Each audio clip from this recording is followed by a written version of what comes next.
Hello दोस्तों, तो आज इस वीडियो में हम देखने वाले हैं क्लास 7 का सोशल साइंस का जो बुक है उसमें से chapter number 7 the Gupta era an age of tireless creativity.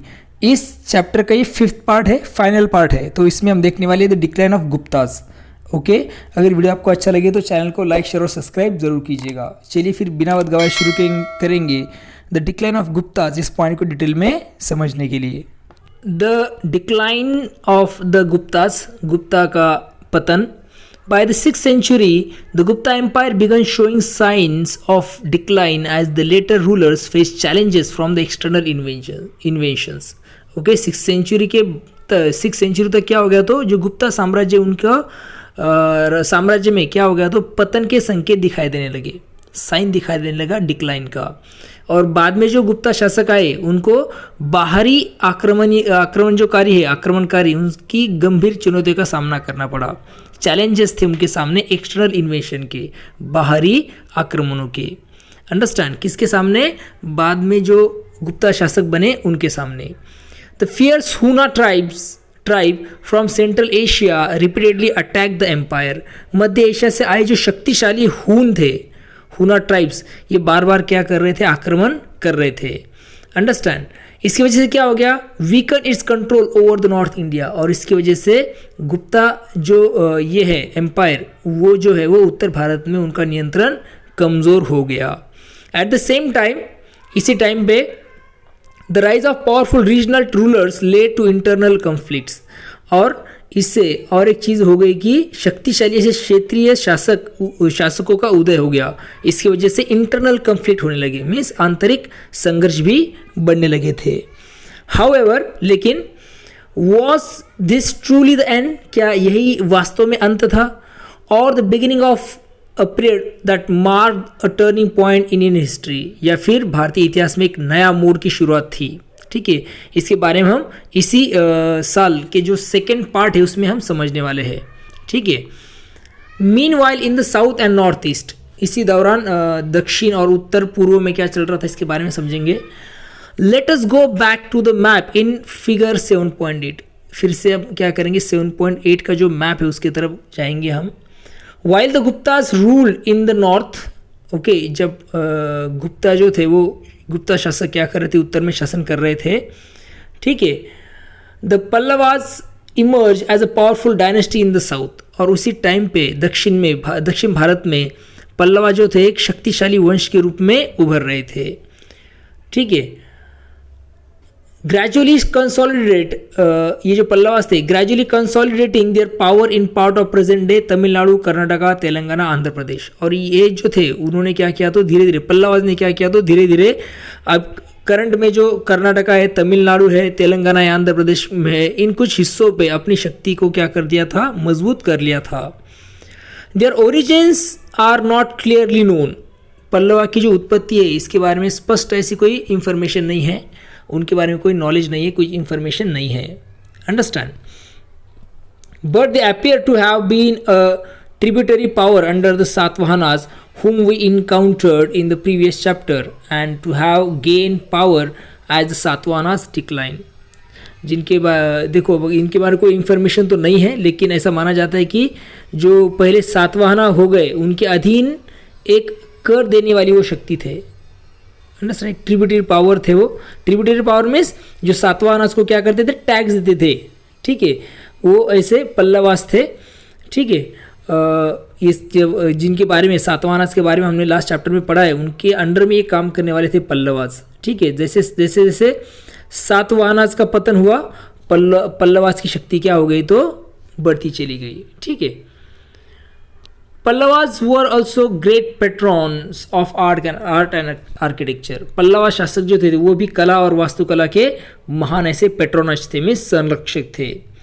Most of them were devotees of Shiva and are credited with constructing magnificent temples and rock-cut caves, some of which we will visit when we explore classical Indian architecture। अभी ये जो थे पल्लवा शासक थे वो क्या थे? तो शिव के भक्त थे, इसलिए उन्होंने भव्य ऐसे मंदिर बनाए, चट्टानों को काटकर अलग अलग गुफाओं का निर्माण किया, केव्स उन्होंने बनाई। इसके बारे में हम जो है वो जब शास्त्रीय भारतीय वास्तुकला का इतिहास हम देखेंगे उस दौरान हम इसके बारे में और डिटेल में पढ़ेंगे। The capital of Pallavas, okay, जो कैपिटल थी पल्लवास की वो थी कांचीपुरम, ओके, प्रेजेंट डे ये कहाँ में है, तमिलनाडु में है। Often known as the city of 1000 temples, इसे ये जो कांचीपुरम है इसे क्या बोला जाता है, तो 1000 मंदिरों का नगर इसे कहा जाता है, ठीक है। Developed as one of the major centres of learning in the south, ये जो कांचीपुरम है दक्षिण भारत में एक शिक्षा का प्रमुख केंद्रों में से एक के रूप में से ये विकसित हुआ ये शहर, ठीक है, और ये कैपिटल था पल्लवास का। The establishment of Ghatikas centers of learning that emerged during the reign of Satavahanas, okay, foster an environment for education and intellectual growth। अभी सातवाहनास का जो पीरियड था उस टाइम पे स्थापित हुई जो घटिकाएं थी, घटिकाज थे, ये क्या थे, तो शिक्षा के केंद्र थे, अंडरस्टैंड। इसमें क्या किया जाता था, तो शिक्षा और बौद्धिक विकास के लिए अनुकूल ऐसा वातावरण तैयार किया जाता था, ठीक है। एजुकेशन मीन्स शिक्षा और इंटेलेक्चुअल ग्रोथ मीन्स जिसे क्या बोल सकते हैं हम, बौद्धिक विकास के लिए वातावरण तैयार किया जाता था वहाँ पे घटिकाज में। In the north eastern region, उत्तर पूर्वी क्षेत्र में क्या था, तो the Kamarupa kingdom means Kamarup राज्य था, कामरूप किंगडम था, ruled by the Varman dynasty, और इस पर कौन रूल कर रहे थे, कौन शासन कर रहा था, तो वर्मन वंश जो है वो वहाँ पे शासन कर रहा था। Extended over the Brahmaputra Valley, broadly present day Assam and the northern part of present day Bengal and Bangladesh, okay. अब ये जो वर्मन डायनेस्टी वो कहाँ पे रूल कर रही थी, जो ब्रह्मपुत्र वैली है, ब्रह्मपुत्र घाटी, अभी करंट में जिसे बोल सकते हैं प्रेजेंट डे में आसाम, और जो नदर्न पार्ट है प्रेजेंट डे बंगाल और बांग्लादेश की उत्तरी भागों तक ये फैला हुआ था, ठीक है। An ancient name for the Brahmaputra valley of Assam is Pragjyotisha, mention in the Ramayana and Mahabharata. अभी असम की जो ब्रह्मपुत्र घाटी इसका प्राचीन नाम जो है वो प्रागज्योतिष है, ओके, जिसका उल्लेख हमें मिलता है कहाँ पे, रामायण और महाभारत में भी इसका उल्लेख मिलता है। The later text mention, okay, Bhagadatta king of, अभी ये भागदत्ता किसका किंग था इसके बारे में दिया है, देखो भागदत्ता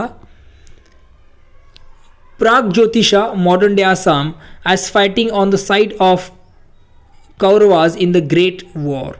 महाभारत में जो प्रागज्योतिष है ये राजा भागदत्त का उल्लेख वहाँ पर है, जो महाभारत हुआ उस महायुद्ध में वो कौरवों की ओर से लड़ा था, ठीक है। And some historical rulers claim him among their ancestors, और जो कुछ ऐतिहासिक शासक है उन्होंने क्या किया, तो ये जो भागदत्त है उसे अपना पूर्वज भी माना था, ठीक है। Be that as it may the Kamarupa kingdom was a prominent cultural and political centre, temples and monasteries flourish as hubs of learning. अब ये जो भी हो, जो कामरूप राज्य एक महत्वपूर्ण ऐसा क्या था, तो प्रोमिनेंट कल्चरल, महत्वपूर्ण सांस्कृतिक एंड पॉलिटिकल सेंटर मीन्स राजनीतिक केंद्र था, और टेम्पल्स एंड मोनास्ट्रीज मीन्स या मंदिर और मठ जो थे वो फ्लरिश हुए थे as a centre, as a hub of learning. ये जो दोनों थे मंदिर और मठ, ये शिक्षा के प्रमुख केंद्रों के रूप में विकसित हुए थे, ठीक है। Both the Pallavas and Kamarupa are mention in the Prayaga Prashasti we saw earlier. Pallava और कामरूपा जो है ये दोनों का उल्लेख हमें मिलता है कहाँ पे, तो प्रयाग प्रशस्ति में मिलता है, जो हमने पहले देखा है, ठीक है। During his southern campaigns Samudragupta defeated a Pallava ruler but did not take over the region. अपने दक्षिण अभियान के दौरान समुद्रगुप्त ने क्या किया था, तो एक पल्लवा शासक को हराया, लेकिन उस पर उस क्षेत्र पर सीधा शासन उन्होंने नहीं किया, किसने, समुद्रगुप्ता ने, ठीक है। Instead he let the local kings including the Pallavas keep their thrones as long as they accepted his rule and paid tributes, okay। और इसके बजाय उन्होंने क्या किया, जो स्थानिक राजा है उनको, स्थानिक राजाओं में कौन, पल्लवा को उनके सिंहासन पर बैठे रहने की अनुमति दे दी, और कंडीशन रखी कि आप शासन करो, लेकिन आपको क्या करना पड़ेगा, आपको हमारे अंडर में शासन करते रहना पड़ेगा और हमें ट्रिब्यूट देना पड़ेगा। ट्रिब्यूट मीन्स भूकर देना पड़ेगा, ज़मीन पर कर देना पड़ेगा, ठीक है। This help maintain peaceful relation, इसकी वजह से क्या हो गया, तो शांतिपूर्ण से संबंध बनाए रखने में मदद मिली। ठीक है। Under similar conditions in the north east Samudragupta defeated the ruler of Kamarupa but did not take direct control. और इसी तरह उत्तर पूर्व में जो समुद्रगुप्त थे उन्होंने भी कामरूप के शासक को हराया, लेकिन वहाँ पे भी सीधे नियंत्रण नहीं किया। ठीक है। By now we have seen the pattern recur quite a few times. अब तक हमने देखा कि यह जो राजनीति का ये पैटर्न है कई बार यहाँ पे उन्होंने दोहराया था। ठीक है। The Gupta period was a time of remarkable progress. Gupta काल जो था वो एक प्रगति का समय था। ठीक है। रिमार्केबल प्रोग्रेस का वो समय था, असाधारण ऐसा प्रगति का वो समय था। Its influence stretch far beyond the empire, shaping art, science, literature and governance for centuries. इसका प्रभाव जो था साम्राज्य की सीमाओं से अधिक दूर तक फैला हुआ था। इसने क्या किया, तो शेपिंग आर्ट, ठीक है, आर्ट मीन्स कला, विज्ञान, लिटरेचर मीन्स साहित्य, एंड गवर्नेंस फॉर सेंचुरीज, और प्रशासन को कई सदियों तक आकार दिया। ठीक है। आगे क्या दिया देखिए, advance in mathematics, astronomy, medicine and metallurgy among other fields laid the foundation for future scientific and technological growth, while beautiful temples and Sanskrit literature continue to inspire today.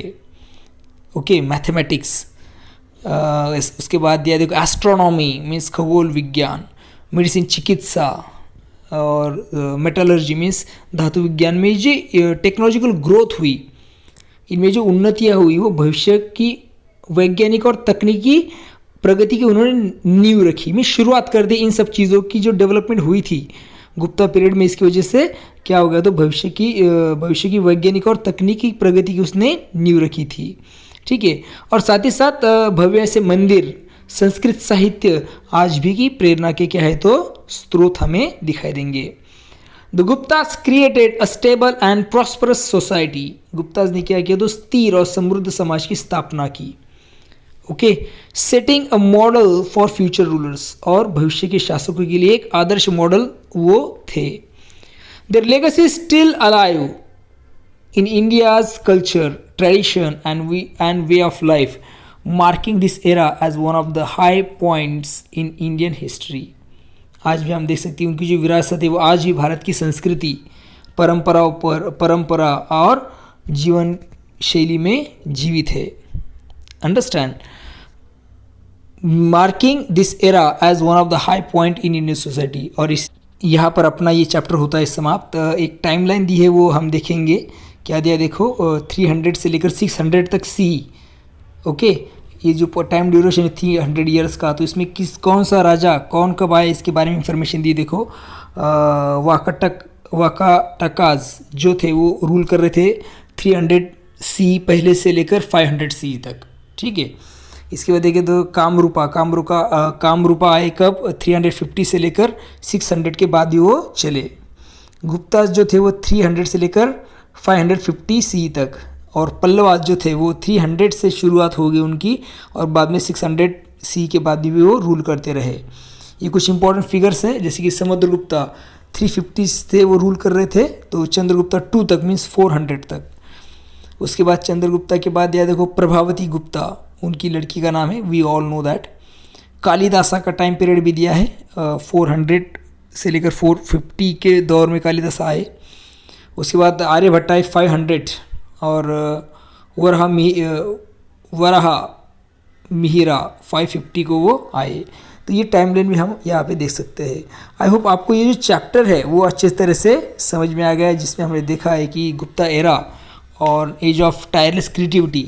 Okay, और आगे वाला जो पॉइंट है question and activities, ये इसके लिए मैंने separate video बनाया है, वो आप जाकर ज़रूर देखिएगा।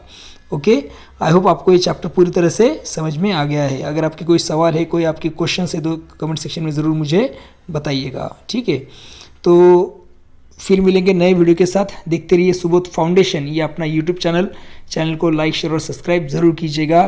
तब तक के लिए thank you and take care.